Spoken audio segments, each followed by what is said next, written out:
Rajya Sabha TV का ये बेहद ख़ास प्रोग्राम है गुफ्तगू, और गुफ्तगू में आज हैं हमारे साथ मशहूर वॉइस एक्टर, स्टेज कंपेयर और writer Harish Bhimani.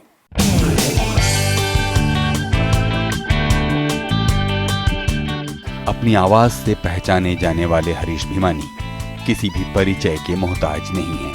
Hello, this is Harish Bhimani, a voiceover artist. उनकी आवाज़ का जादू पहली बार दूरदर्शन के इतिहास के सबसे बड़े टीवी सीरियल महाभारत में चला। मैं समय हूं और आज महाभारत की अमर कथा सुनाने जा रहा हूं। 1988 में बने इस सीरियल में समय के नाम से मशहूर आवाज ने उन्हें बुलंदियों पर पहुंचाया और घर घर में पहचान दिलाई। ये कहानी इन घटनाओं से बहुत पहले दुष्यंत और शकुंतला के पुत्र चक्रवर्ती महाराज भरत के विजय यात्रा से लौटने पर हस्तिनापुर राज दरबार में शुरू होती है। हरीश भीमानी की पढ़ाई लिखाई मुंबई में हुई, जहां पर उन्होंने कई टीवी शोज के लिए एंकरिंग भी की। आज 58 वर्षीय हरीश भीमानी ने लगभग 18,000 अलग अलग विज्ञापन और डॉक्यूमेंट्रीज को अपनी आवाज से सजाया है। हरीश भीमानी ने जीवन के बहुमूल्य वर्ष देश और विदेश में बड़ी बड़ी संगीत संध्याओं के मंच संचालन में गुजारे हैं और उनकी आवाज देश की सबसे ज्यादा पहचानी जा सकने वाली आवाज है। हरीश भीमानी अपनी इस आवाज यात्रा के सफर पर लगातार आगे बढ़ रहे हैं और अपनी एक अनूठी वेबसाइट के जरिए दुनिया के अनेक देशों में मौजूद अपने क्लाइंट्स के लिए घर बैठे सेवाएं देते हैं।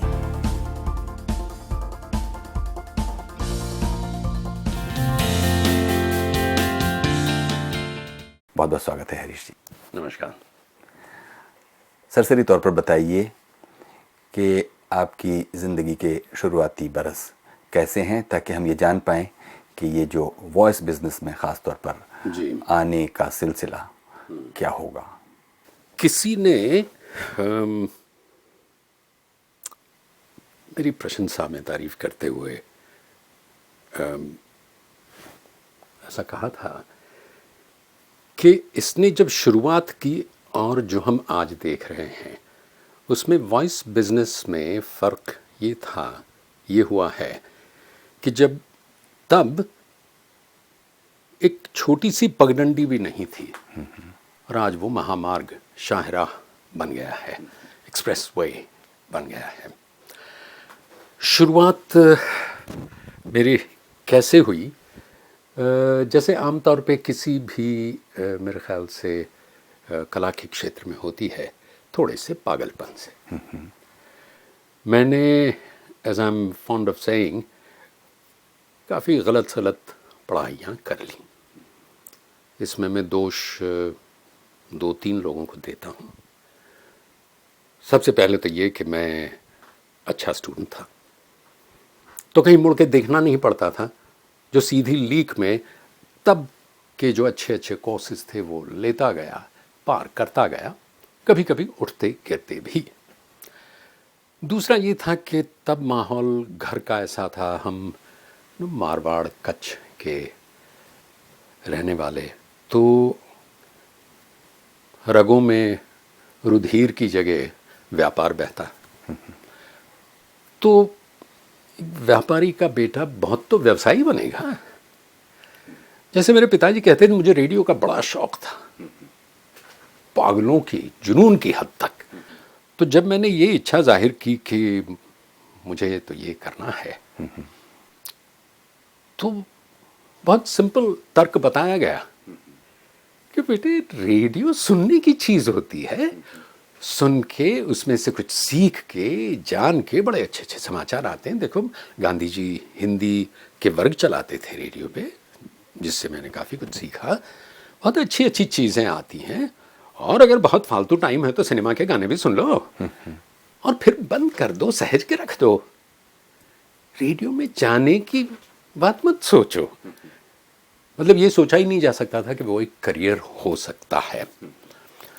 वैसे एक बात बता दूं, एकदम बचपन की मुझे याद आ रही है, चूँकि आपने शुरुआत की बात कही कि how I must got introduced to the world of voices.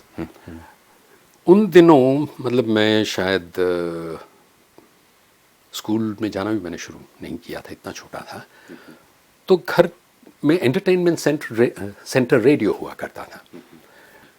तो मेरे दिमाग में एक ही ख्याल आए कि ये जो रेडियो के अंदर छोटे छोटे लोग बोल रहे हैं, क्योंकि इतना सा तो रेडियो था, उसके अंदर 7-8 कैरेक्टर्स होते थे, इतना अच्छा बोलते हैं कि मेरे घर वाले जिनको मैं जानता हूँ कोई ऐसा नहीं बोलते, ये क्या बात है, मुझे इनसे मिलना है। तो मैंने मेरी माता जी से कहा कि ये जब हम रेडियो बंद करते हैं तो ये कहाँ जाते हैं?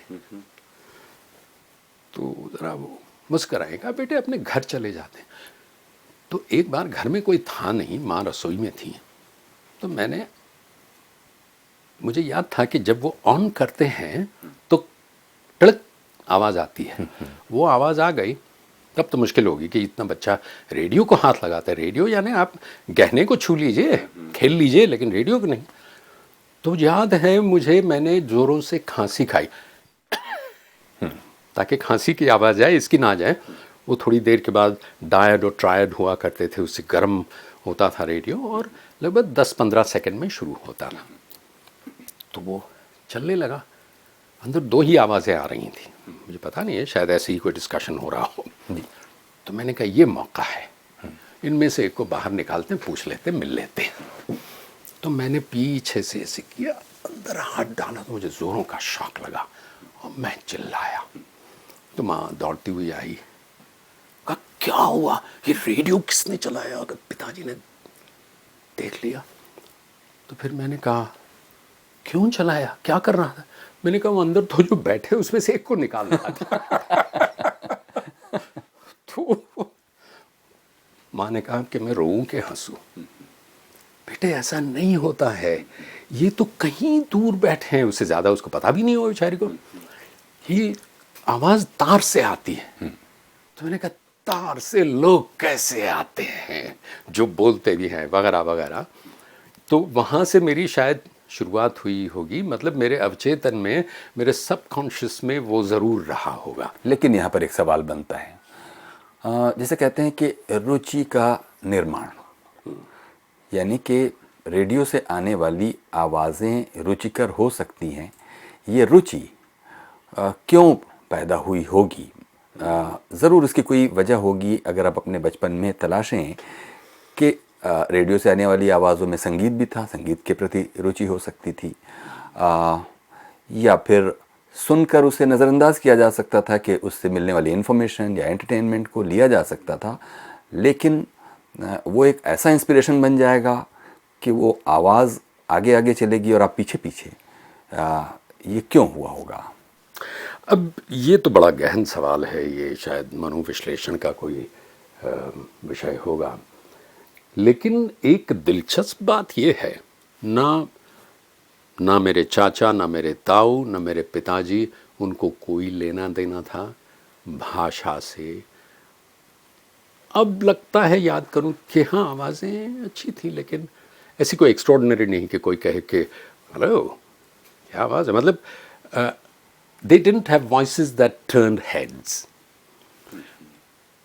मगर दिलचस्प बात यह है कि हमारी पीढ़ी में हम 5 भाई बहन हैं।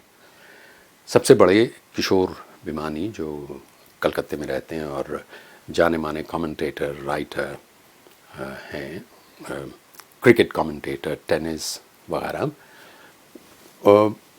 उससे छोटा भाई जो लिखता भी है, मंजला, जो अमेरिका में है। बहन जो टेलीविज़न सीरियल प्रोड्यूसर हैं आजकल, लेकिन सालों तक उन्होंने टेलीविज़न एंकर के रूप में काम किया। तो ये एक ही पीढ़ी में सब कैसे हो गया? ये तो अगर आप पूर्व जन्म के संस्कार माने तो वैसा कुछ होगा, कुछ कह नहीं सकते, क्योंकि ना माताजी को कुछ था, ना पिताजी को, ना दादा दादी, कहीं मुझे तो दूर तक कुछ नज़र नहीं आ रहा। मगर हाँ, ये रुचि ज़रूर थी, संगीत में भी बड़ी रुचि रही। और ये सब जो कुछ हो रहा था, ये कहाँ हो रहा था? मतलब ये कि आप पैदा कहाँ हुए, और आपने बताया कि 5 भाई बहन आप लोग थे ये तो ठीक है, आपके पिता क्या करते रहे? क्या कहूँ, लक्ष्मी की बड़ी कृपा रही मुझ पर। मतलब महालक्ष्मी मंदिर के सामने के एक चौल में हम रहते थे, इसे मुंबई में चाल कहते हैं, यानी कि एक कमरा आपका सर्वस्व है। वही बेडरूम है, वही ड्राइंग रूम है, वही स्टडी है और वही रसोई भी है।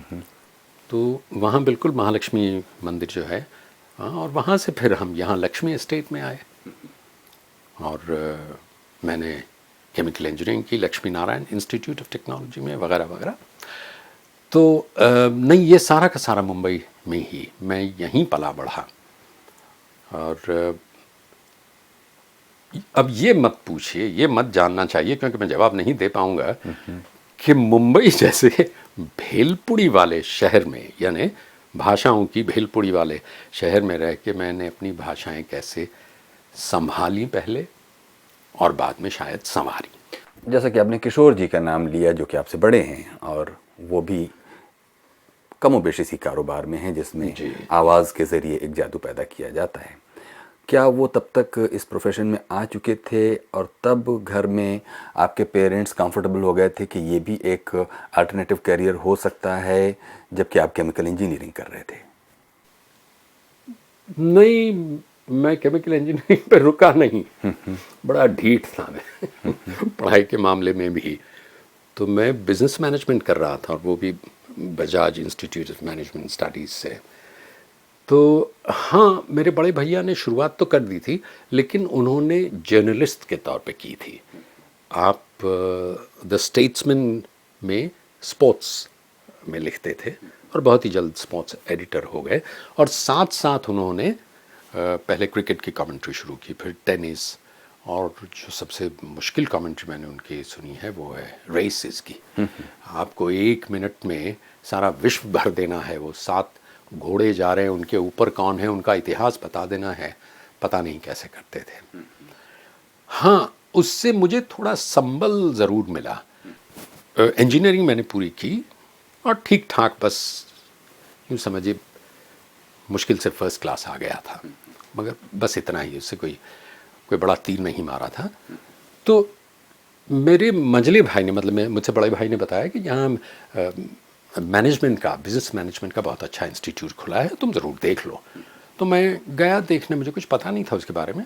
मुझे एक ही चीज़ इम्प्रेस कर गई कि एक ही इस कोर्स के लिए, 2 साल के कोर्स के लिए 5 मंजिला पूरा मकान है। तो मैं खुशी खुशी अपने पिताजी के पास गया कि, तो उन्होंने कहा ये अच्छा है, लेकिन ये कोर्स क्या है? मैंने कहा master of management studies. Management यानी मैनेजर बनेगा? मैंने कहा जी। कहा बेटे, मैनेजर पढ़ाई से नहीं बनते, मैनेजर बढ़ती से बनते हैं, प्रमोशन से बनते हैं। पहले नीचे से शुरुआत करते हैं। देखो, हमारे ठाकर सी, हमारे विसन जी, हमारे खटाऊ कच्चियों में तो व्यापारियों की कमी नहीं है।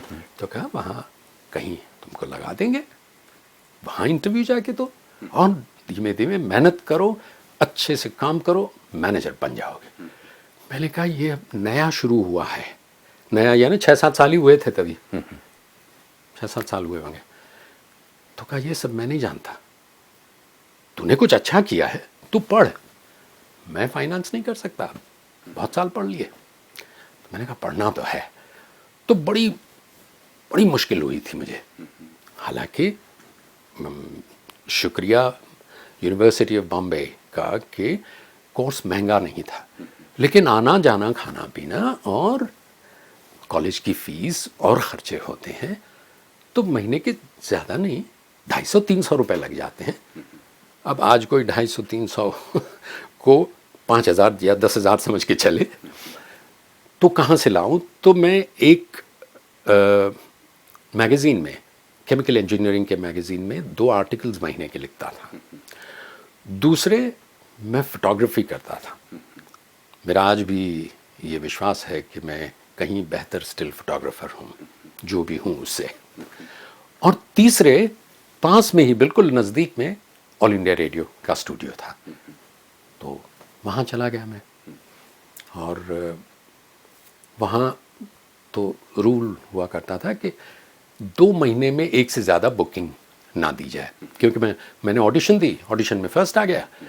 तो मुझे अच्छे लोग थे, याद भूल गया मैं, हेमांगिनी गोखले,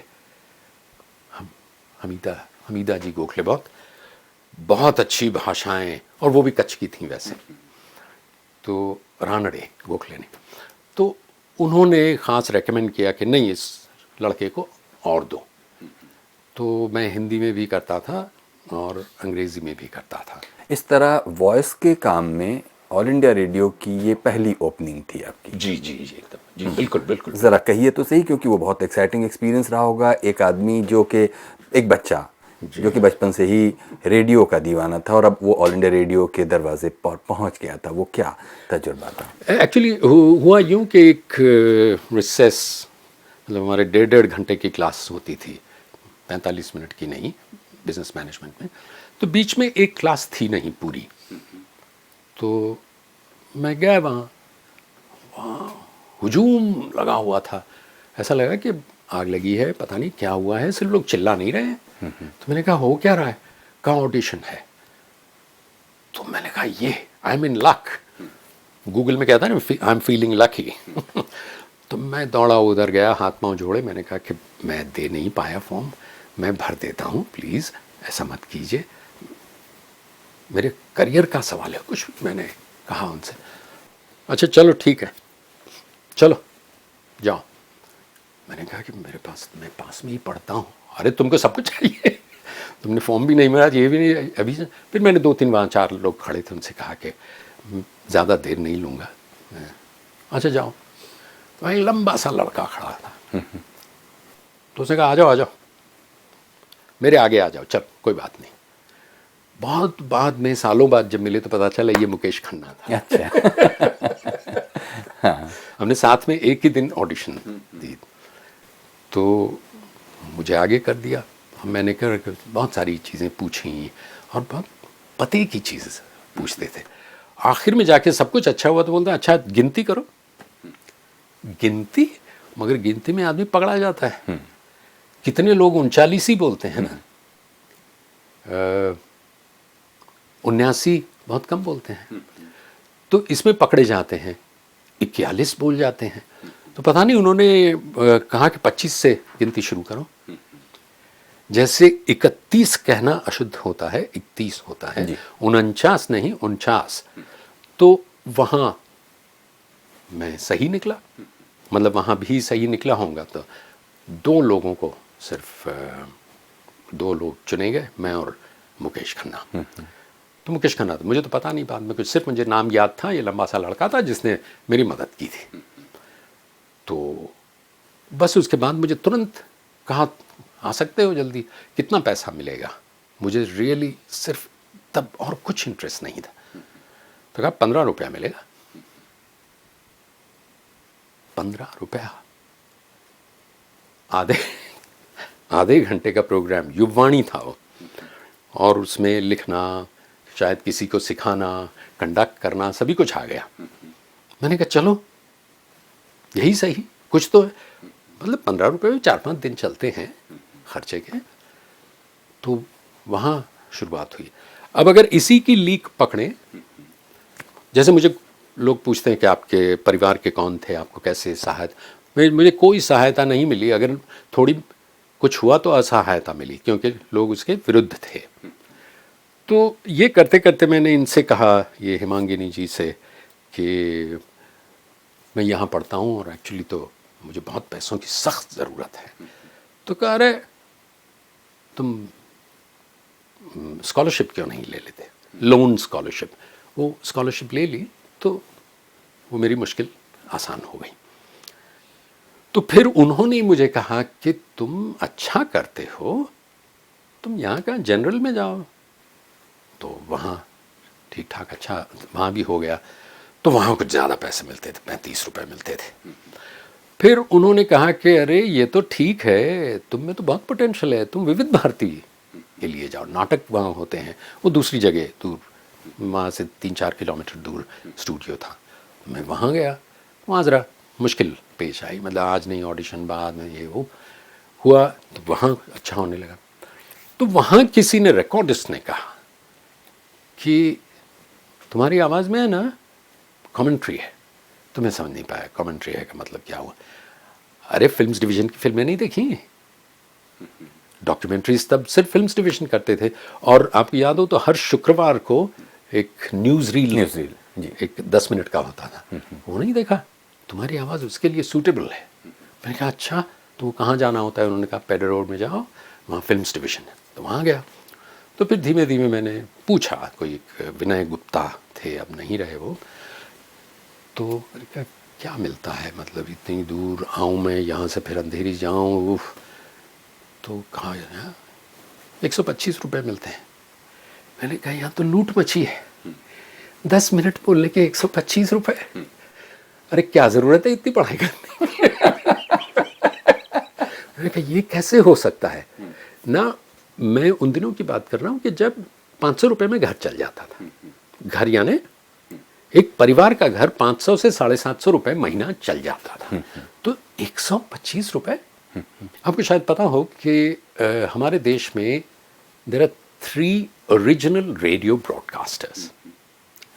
वन वाज हमीद सायानी, अमीन साहब के बड़े भाई, जो ज़्यादातर अंग्रेज़ी में करते थे। दूसरे थे Balraj Dutt, whom the world knows as Sunil Dutt, he was a radio broadcaster। और थे बाल गोविंद श्रीवास्तव। तो मैंने कहा मैं अमीन साहब के पास भी जाऊं, और अरे हमीद साहब तो तब थे नहीं, रहे नहीं थे, तभी तभी चले गए थे। बलराज दत्त तो सुनील दत्त बन गए थे, रहे ये। मैं बाल गोविंद श्रीवास्तव के पास गया, तो उन्होंने कहा कि अच्छा करोगे तुम, ठीक है। मैं तो बहुत कम करता हूँ, मैं तो ये ऐसे ऐसे प्रोग्राम करता हूँ, लेकिन ज़रा ये पढ़ो तो, देखो तो, अरे ज़रा पढ़ो तो करके वो मैं देख रहा था कि क्योंकि तब तो टेप घूमते थे कि रिकॉर्ड हो गया है। मैंने कहा हो कोई बात नहीं, ये मेरी स्ट्रगल है, मुझे माइक के सामने खड़ा रहने दे रहे हैं ना, आपका शुक्रिया। तो मैंने कहा 2-3 टेक किए। उन्होंने कहा ऐसे कैसे बोल रहे हो, अच्छी आवाज़ है तो अच्छी आवाज़ निकालो ना, ऐसे। वो बहुत इम्पेशेंट है। और वो रिकॉर्डिंग हो किस चीज़ के लिए रही थी? कुछ चॉकलेट थी। अच्छा। और वो कैडबरी नहीं थी, ये मुझे याद है, लेकिन कुछ चॉकलेट थी और कुछ 4-5 लाइनें थी। रेडियो ही होगा, कहाँ वो इंसर्ट होते हैं प्रोग्राम्स के अंदर, जिसे पूरी ऐड नहीं कहते, वो हो सकता है कुछ था। तो फिर दूसरे तीसरे ही दिन मैं ढूंढते ढांढते रीगल सिनेमा पहुंचा। रीगल सिनेमा के बिल्डिंग में ही अमीन साहब का ऑफिस। तो देखा था इस सामने अमीन साहब बैठे हैं। तो कहा बोलो मियाँ क्या? तो उन्होंने पूछा, मैंने बोलने की शुरुआत की और पूछा तुम कितने पढ़े लिखे हो, क्योंकि तब इतने कोई ख़ास होते नहीं थे, school drop outs, college drop outs ही सब होते थे। Ameen sahab was the only graduate really. तो मैंने कहा क्या, I just finished my MMS MBA business man. Oh, तो कहा why do you want to waste your time here, तुम क्या कहीं एडवर्टाइजिंग कंपनी में बैठोगे और ये करवाओगे? Really he was quite discouraging कि क्यों करना चाहते हो, सोच लो अच्छी तरह। मैंने कहा ये तो है, कुछ नहीं, शौक है और कुछ नहीं है, और मैं करके देखना चाहता हूँ। आई वॉज बीइंग कैंडिड, ये सच बात है। तो मैंने कहा अच्छा ठीक है, करके मैं चलने। अरे कहाँ जाते, कहाँ हो, रुको रुको रुको। अच्छा, अच्छी बात शायद ये हुई, यू नो थिंकिंग बैक, कि he was a Sayani, I was a Bhimani. तो उन्होंने ये नहीं पूछा कि मातृभाषा क्या है, क्योंकि बाद में मुझे इसका खामियाजा भुगतना पड़ा है बहुत, क्योंकि पता ही नहीं चलता था कि भिमानी यानी सिंधी होगा, या भिमानी यानी गुजराती होगा, या पता नहीं मारवाड़ी होगा, या पता नहीं कौन होगा। तो क्यों रिस्क ली जाए। पहले बड़ा था कि माइक के सामने हिंदी वो बोलेगा जिसकी मातृभाषा हिंदी है, जो या शर्मा या वर्मा है, सीधी बात। तो अमीन सायानी इसमें एक अपवाद थे ऑलरेडी, तो शायद इसलिए उन्होंने मुझसे पूछा नहीं होगा। कहा बेटा, मुझे याद है कौन सी फिल्म थी, ये भी याद है, सौदागर, सौदागर अमिताभ बच्चन नूतन जी वाली। तो हाँ लो पढ़ो, मेन वॉइस उनकी की हुई थी। तो उसके साथ साथ दो सॉर्ट ऑफ हेल्पिंग वॉइसेस होती थी कि जो ड्रामा पोर्शन जैसा करते, और मेन एंकर वो होते, क्योंकि सारे प्रोड्यूसर्स कहते हैं भाई हमें तो अमीन साहब की आवाज़ चाहिए, उनका अंदाज चाहिए। तो वो सारा करना था। तो रिकॉर्डिस्ट था विजय कोकरे। तो अच्छी तरह से पढ़ लो, पहले पढ़ लो, मेरी उम्र का ही था, लड़का सा ही था, पढ़ लो और एक बार पढ़ लो, कोई बात नहीं। तो मैंने कहा यार कमाल है, मतलब लाइव जाने वाला है क्या है। मगर क्या होता था, टेप्स होती थी, तो एडिटिंग में बहुत तकलीफ होती थी। आपको या तो टेप काटनी पड़े या ट्रांसफ़र करो तो एक जनरेशन डाउन जाए, और उसके बाद फिर मिक्स होगी, उसके बाद फिर मास्टर कॉपी बनेगी। तो वो कहते थे कि रीटेक्स मत लो। तो मैंने पढ़ लिया और मैंने कहा एक बार सुन लीजिए। कहा अच्छा है, लेकिन कहानी बता दो, ऐसे बोलो ना, पढ़ो मत। ऐसे बात करते हो तो अच्छा लगता है। वैसे कहा अच्छा ये तो गुर है। मैं आज कहता हूँ जो सीखने आते हैं कि बोलो मत, बताओ। मैं सामने बैठा हूँ, बताओ तुम मुझे क्या कहना चाहते हो, मुझे पता नहीं है क्या लिखा है स्क्रिप्ट में, बताओ, समझाओ। तो अंदर से निकला है वैसा लगता है। खैर कहा चलो ठीक है, ओके। तो कहा रुको ज़रा, अमीन साहब को बोला, अमीन साहब ने सुना। मैंने कहा अच्छा चलो, अब यहाँ दाल नहीं गलेगी। मैंने ऐसा सोचा, चलो। मैंने कहा अच्छा चलता हूँ। तो जा रहे, अरे फिर कहाँ जा रहे हो, चेक लेके जाओ। मैंने कहा चेक, क्योंकि 2 प्रोग्राम किए थे छोटे छोटे, अब वो एक बार आके चले जाते थे। देखिए वॉइस रिकॉर्डिंग में फीस किस बात की मिलती है, ज़्यादा या कम, जो रिपीट होने वाला है उसकी बहुत ज़्यादा फीस होती है। So commercials are the highest paid, और जो एक बार आके चला जाए वो हाईली पेड नहीं होता। And still he paid me very well. तो that made me a little humbler कि मुझे मेहनत करनी चाहिए। मुझे सबसे पहले जब किसी ने मुझे भेजा था, महेश शर्मा ऑडियो विजुअल बनाते थे, तो मैंने उनसे पूछा था कि महेश जी ये प्रोफेशनल वॉइस यानी क्या। बड़ा आसान सवाल लगता है, बड़ा मुश्किल जवाब होगा। तो उन्होंने कहा बहुत आसान है। मैंने कहा क्या, बताइए ना, मैं एक बार समझ लूँ तो उसके पीछे पड़ जाऊँगा। As I told you I was a good student. तो कहा प्रोफेशनल वॉइस वो होता है, वो वॉइस होती है जिसे बोलने के लिए पैसे दिए जाते हैं। ये तो मैं जानता था। मगर इसका मतलब क्या हुआ? कहा इसका मतलब ये हुआ कि बाकी लोग, बाकी दुनिया सुबह से शाम बोलती है, उसको कोई पैसा नहीं देता है, तुमको क्यों दे? तो तुम्हारे बोलने में कुछ बात होनी चाहिए, ऐसी कुछ बात पैदा करो। अरे तुम्हारी आवाज़ तो है ही पहले से अच्छी, उसका इस्तेमाल सही करो। ये मेरे दिमाग में रह गया। That until today when I look at a script I ask myself how am I going to add value to this script।